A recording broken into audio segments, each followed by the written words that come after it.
हर हर महादेव, जय भोलेनाथ। नमस्कार दोस्तों, मैं हेमलता उपाध्याय आप सभी का अपने चैनल पर बहुत बहुत स्वागत करती हूँ। देखिए दोस्तों, यदि आपको अपने जीवन में ऐसा लगने लगा है कि हाँ, बहुत कष्ट है, कर्जा भी बढ़ गया है, तकलीफ़ें भी बढ़ गई है, बहुत दुख भी बढ़ रहा है, कहीं परिवार सही नहीं चल रहा है, तो प्रयास करते रहा करो। हफ्ते में एक बार एक चावल का दाना जल के पात्र में डाल लिया, एक काली मिर्च जल के पात्र में डालकर और उस जल को ले गए, थोड़ा सा चंदन का छींटा डाल लेना है, ले जाकर के आपको शिव जी को समर्पित कर देना है। शंकर भगवान को यह जल समर्पित कर देना है। देखिए, शंकर भगवान को जल चढ़ाने के लिए 5 स्थान हैं जहाँ शिव को जल चढ़ाया जाता है और शंकर जी उस जल को स्वीकार करते हैं, जिसको पंचगंगा कहा गया है। 5 स्थान अच्छे से समझ लीजिएगा दोस्तों। जब भी शिव मंदिर में आप जाएंगे तो यह 5 स्थान शिव को जल चढ़ाने के लिए ही रखा है। शिवलिंग, गोल जलाधारी, ये चरण जहाँ से पानी नीचे की ओर जाता है दोस्तों, शंकर भगवान के 13 बच्चे हैं और 13 के 13 बच्चे शिव जी का संपूर्ण परिवार, 33 कोटि देवता, 64 योगिक के आसपास में आप शंकर जी के मंदिर में जाकर यह कभी ना विचार करना दोस्तों कि पार्वती जी को ढूंढना पड़ेगा या गणेश जी को ढूंढना पड़ेगा या कार्तिकेय जी को ढूंढना पड़ेगा या भैरव को ढूंढना पड़ेगा। हमें शंकर भगवान के मंदिर में जाकर किसी देवता को ढूंढने की ज़रूरत नहीं है। और जहाँ शंकर भगवान का शिवलिंग रखा हुआ है वो माता जी का हस्त कमल है, माता पार्वती जी का स्थान है। जहाँ शिवलिंग रखा है वो शंकर भगवान है। जहाँ जलाधारी है उस जलाधारी के पास में जहाँ पानी बहता है, बीच में अशोक सुंदरी का स्थान है। जहाँ से पानी बह रहा है उसका सीधे हाथ यानी कि राइट भाग पर वहाँ गणेश जी का स्थान होता है। लेफ्ट यानी कि उल्टे भाग पर कार्तिकेय जी का स्थान है।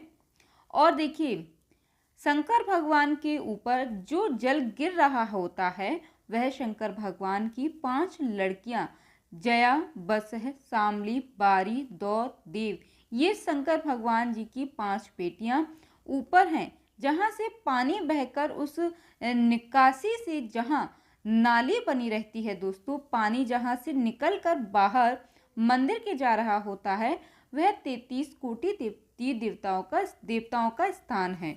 इसलिए सारे मंदिरों की परिक्रमा हो सकती है पर शंकर भगवान जी के मंदिर की परिक्रमा नहीं करते हैं, क्योंकि वो जल जो जा रहा होता है वह 33 कोटि देवताओं का स्थान है, उसको हम लांघ नहीं सकते हैं। वो स्थान दोस्तों, जल चढ़ाते समय आप इसका स्मरण रखें। पानी का जब पात्र लेकर जाते हैं मंदिर के अंदर, सबसे पहले शिव जी का जो जलाधारी है उसमें सीधे भाग पर अपनी मनोकामना कर कर जल चढ़ाइए। फिर लेफ्ट भाग यानी कि उल्टे हाथ के भाग की तरफ में आपको जल चढ़ाना है। रोग मुक्ति के लिए अशोक सुंदरी की जगह पर चढ़ाएं, ये तीसरा स्थान है। चौथा स्थान माता पार्वती जी का जो कटी भाग में है, जहाँ पर शिवलिंग रखा हुआ है, उस भाग पर जल चढ़ाएं। चौथा भाग, 5वां भाग शंकर भगवान जी के ऊपर चढ़ा है। यह 5 जगह पर जल क्रम वायस चढ़ा है। आप लोग जाते हैं डायरेक्ट शंकर भगवान पर जल चढ़ा देते हैं, तो ऐसा आपको नहीं करना है। देखिए दोस्तों, शास्त्र क्या कहता है, जैसे देवताओं की पूजन करते हैं तो पंडित जी सबसे पहले पूजन किसकी कराते हैं? सबसे पहले पंडित जी पूजन कराते हैं गणेश भगवान जी का। गणेश भगवान जी का पूजन कराने के बाद सभी देवताओं का पूजन करवाते हैं। आप डायरेक्ट पूजन, आपने विशेष पूजा में आपने देखा होगा कभी भी डायरेक्ट पूजा नहीं की जाती है। सर्वप्रथम गणेश भगवान जी की पूजा होती है, उसके बाद सभी भगवानों की क्रम से पूजा की जाती है। इसी प्रकार दोस्तों, शिव मंदिर में पहुंचने के बाद पहला गणेश स्थान, दूसरा कार्तिक स्थान, अशोक सुंदरी का स्थान। अशोक सुंदरी के स्थान पर जल देखिए क्यों चढ़ाया जाता है, इस बात को समझिए। क्योंकि भगवान शंकर की सबसे छोटी लड़की जो है वह अशोक सुंदरी जी हैं और यह छोटी लड़की है अशोक सुंदरी। यह नारी को अखंड सौभाग्य का वर प्रदान करती है। अब दोस्तों देखिए, यहाँ पर समझने योग्य बात यह भी है कि कौन सी नारी को और किस नारी को अखंड सौभाग्य देती हैं। तो देखिए शास्त्र क्या कहता है कि जिस नारी के भाग्य में लिखा होता है कि उसको वैधव्य होना है, इसके पति को समाप्त होना है, अगर वह नारी अशोक सुंदरी वाली जगह पर जल चढ़ा देती है तो पति पर अगर काल भी मंडरा रहा होता है तो माँ अशोक सुंदरी महाकाल से कहकर काल को टलवा देती हैं। वह अशोक सुंदरी का, वह माता सुख सुंदरी का स्थान जल चढ़ाने का एक नियम है दोस्तों। यहाँ जल चढ़ाया, फिर कार्तिकेय भगवान को जल चढ़ाया, फिर अशोक सुंदरी को जल चढ़ाया, फिर कटी भाग पर, यह कटी भाग बड़ा विशेष भाग होता है दोस्तों। बहुत ही ये छोटी छोटी बातें हैं, इनको बहुत ही ध्यान दीजिएगा कि देखिए जिस पति पत्नी में बहुत ज़्यादा वाद विवाद हो गया हो, बात अदालत तक पहुंच गई हो, तलाक की नौबत आ रही हो, तो क्या करना होता है कि उनको जोड़ने के लिए ये कटी भाग मूल होता है। कौन सा भाग, इस बात को आप ध्यान रखिएगा, कटी भाग, जहाँ पर शिवलिंग रखा है, जहाँ शिवलिंग रखा है ये कटी भाग मूल होता है। कहते हैं दोस्तों 5 सोमवार, लिंग पुराण वर्णन भी करता है दोस्तों, 5 सोमवार कटी भाग पर जहाँ शिवलिंग रखा हुआ है, 3 उंगली में मक्खन लेकर कटी भाग पर मात्र फेर देने पर और उस पर 7 जगह चंदन लगा देने पर पति और पत्नी का संबंध कभी समाप्त नहीं हो सकता है, वो जुड़कर ही रहेगा। इस बात को आप विशेषकर ध्यान रख लीजिएगा, मेरी इस बात को आप गांठ बांध लीजिएगा। प्रेम बढ़कर ही रहेगा उस भाग पर यदि आपने इस उपाय को कर लिया तो। इस प्रकार से आपने इस उपाय को कर लिया तो शिवलिंग के कटी भाग पर स्वयं मां जगत जननी जगदम्बा अपने हस्त कमल पर भगवान शिव को झेली। महापुराण की कथा कहती है दोस्तों, भगवान शंकर का चरित्र कहता है कि जिस बच्चे को, जिस मनुष्य को, जिस स्त्री को, जिस कन्या को, जिस बेटे को, बेटी को, बुजुर्ग को, महिला को, पशु को, पक्षी को, जानवर को, जलचर को, थलचर को, किसी भी अगर शंकर भगवान की पूजा करना नहीं आए, आड़ी टेढ़ी पूजा भी कर देता है तो भी शंकर भगवान उसकी पूजा को स्वीकार कर लेंगे और शंकर भगवान उसको वर प्रदान कर देंगे। शिव जी उसकी पूजन को स्वीकार कर उसको वर प्रदान कर देते हैं, शंकर भगवान उनकी पूजा को स्वीकार करते हैं। आपने शायद दोस्तों यह सुना भी होगा कि शिव जी की पूजन वही स्वीकार है दोस्तों जिस पूजन में थोड़ी सी कमी रह जाए। पूजा की थाली लगाकर पशुपति व्रत करने के लिए तुम मंदिर में गए हो, पूजा की थाली लगाकर तुम शंकर भगवान के मंदिर जाते हो पूजन करने के लिए, 16 सोमवार की पूजा आप कर रहे होते हैं, संकर सोमवार की पूजा कर रहे होते हैं, सोमवार का पूजन कर रहे होते हैं, प्रदोष का पूजन कर रहे होते हैं, सोमवार की अष्टमी का पूजन यदि आप कर रहे होते हैं, शिवरात्रि का पूजन आप कर रहे होते हैं, सावन महीने का पूजन यदि आप कर रहे होते हैं, पूजन की थाली में सारा सामान जमा लिया तो भी मंदिर में जाकर कोई ना कोई सामान आपको याद अवश्य ही आएगा। तो आप समझ लेना कि तुम्हारी पूजन भगवान शंकर ने स्वीकार कर। यदि पूजा करते समय आपको पूजा की सामग्री में किसी भी चीज का वहां पर याद आ जाता है कि मैं इस सामान को भूल गई हूँ लाना, तो आप अवश्य ही इस बात को नोट कर लीजिएगा दोस्तों कि भगवान ने आपकी पूजा को स्वीकार कर लिया है। यदि शिव जी की उपासना में अगर तुम्हारी थोड़ी सी कमी रह जाए तो समझ लेना कि शंकर जी ने तुम्हारी उपासना को स्वीकार कर लिया है।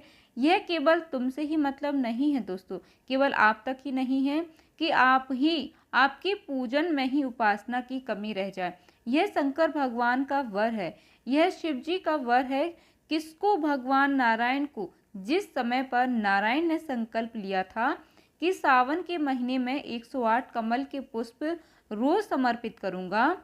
सुनी है कथा में सबने 108 कमल के पुष्प भगवान नारायण ने संकल्प लिया कि मैं भगवान को रोज 108 कमल के पुष्प मंगवाते। सावन का आखिरी दिन था दोस्तों, सावन का आखिरी दिन, और सावन के आखिरी दिन भगवान नारायण 108 कमल के पुष्प लेकर भगवान को चढ़ाने के लिए जैसे ही वहां पर बैठ गए, तैसे ही दोस्तों जैसे ही चढ़ाने के लिए बैठे वैसे ही एक कमल का पुष्प कम रह गया।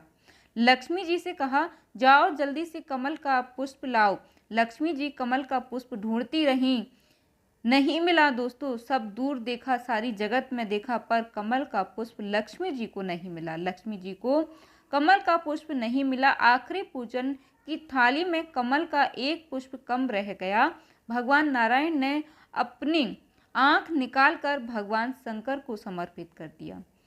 क्या निकालकर दोस्तों, विशेष ध्यान से सुनिएगा। अपनी आंख, और जब भगवान ने अपनी एक आंख निकालकर भगवान को समर्पित करी, उसी दिन यह नियम बना दोस्तों कि आज तक अगर पूजन की थाली में कोई कमी रह जाती है, पूजन में कोई कमी रह जाती है, तो एक आंख मतलब आखा चावल। आखा चावल मतलब यहाँ पर थोड़ा समझने का प्रयास कीजिए।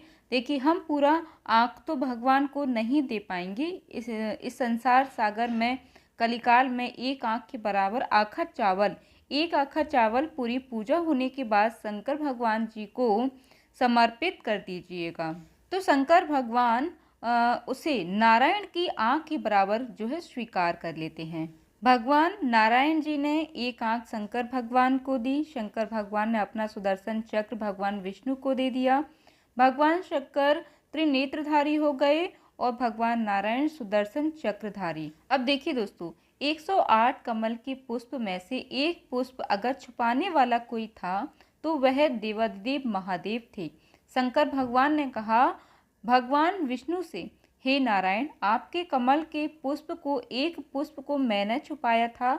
आज मैं वर देता हूँ, जो शिव की आराधना करेगा, जो शंकर भगवान की आराधना में बैठेगा, उसकी पूजा की थाली में अगर कोई कमी रह जाती है तो शंकर भगवान स्वयं कहते हैं उसकी पूजन में अगर कोई कमी रह जाती है तो मैं उसकी पूजा स्वीकार कर लेता हूँ। परंतु दोस्तों, यह काम जो है जानबूझकर नहीं करना है कि साहब हमें अपनी पूजा स्वीकार करवानी है तो हम यह सामग्री छोड़कर चले जाते, नहीं। भूल से अगर ऐसा हो जाता है तो शंकर भगवान आपकी पूजा को स्वीकार कर लेंगे। उम्मीद करती हूँ दोस्तों कि आपको यह जानकारी पसंद आई होगी। वीडियो अच्छा लगा हो तो वीडियो को लाइक करना मत भूलिएगा। साथ ही हमारे साथ जुड़े रहने के लिए चैनल को सब्सक्राइब कर लीजिएगा। धन्यवाद दोस्तों। जय माता दी।